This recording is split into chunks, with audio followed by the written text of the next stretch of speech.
বাংলাদেশে যেখানে 4 থেকে 500 টাকায় পাওয়া যায় 1 কেজি চা পাতা, সেখানে এমনও দেশ রয়েছে যেখানে 1 কেজি চা পাতার দাম $12 লাখ, টাকায় যা 14 কোটি টাকারও বেশি।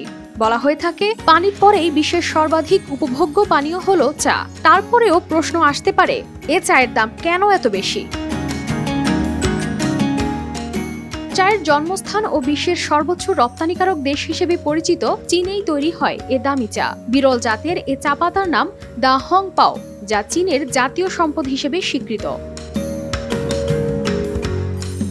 ইতিহাস বলছে, যুক্তরাষ্ট্রের সাবেক প্রেসিডেন্ট রিচার্ড নিক্সন চীন সফরে গেলে দেশটির তৎকালীন শাসক মাও সেতুং তাকে 200 গ্রাম এই দামি চা উপহার দেন, যা পরবর্তীতে দুই শক্তিধর দেশের শান্তি ও বন্ধুত্বের প্রতীক হিসেবে আখ্যায়িত হয়।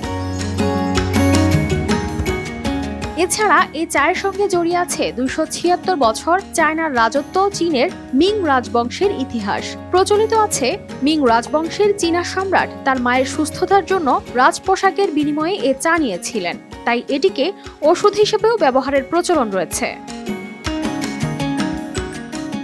শীর্ষ উৎপাদনকারী দেশ হিসেবে 1650 সালে চীনে শুরু হয় প্রথম চা উৎপাদন। চায়ের ইংরেজি শব্দ টি হলেও চীনারা উচ্চারণ করতেন চি, পরে চি থেকেই হয়ে যায় চা। দেশটির বুদ্ধিজীবীদের প্রতিদিনকার জীবনের 7টি কাজের একটি ছিল চা পান। তার প্রায় 200 বছর পর 1854 সালে সিলেটে প্রথম চা উৎপাদন শুরু হয়। 1500 বছর আগে চীনে প্রচলন হওয়ায় এ চা শুধু পানীয় নয়, ব্যবহৃত হয় ঔষধ হিসেবেও।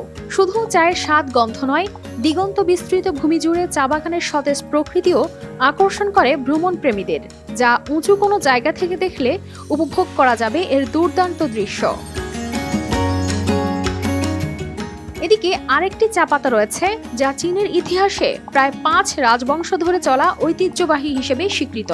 গাছ থেকে সবুজ পাতা ছিঁড়ে হাত দিয়েও করা যায় এ চা, যা স্বাদে ও গন্ধে মেশিনে তৈরি চা থেকে আলাদা। চীনের দক্ষিণ পশ্চিমাঞ্চলের সিচুয়ান প্রদেশের মেংশান পর্বতে চাষ হয় এ চায়ের, সে থেকে এর নাম হয় মেংডিং গানলু চা। মেংডিং চায়ের সতেজতা ও সাংস্কৃতিক তাৎপর্যের কারণে দেশটির সিচুয়ান প্রদেশে যাওয়া পর্যটকদের জন্য বেশ আকর্ষণীয়। এ চায়ের নামকরণের পেছনে রয়েছে হান রাজবংশের সম্রাটের অবদান। তিনি প্রথম গানলু যুগে মেংশান পর্বতে প্রথম 7টি চা পাতা গাছের ঝোপ রোপণ করেছিলেন। এর আগে বন্য চা ঝোপ থেকেই সংগ্রহ করা হতো চা পাতা। পরবর্তীতে পর্বতের 5টি চূড়ায় বৌদ্ধ মঠ স্থাপন করা হয় এবং তাং রাজবংশ থেকে কিং রাজবংশ পর্যন্ত 360টি চা পাতার জাত বাছাই করা হয়। কানিস ফাতেমা শিমু, RTV।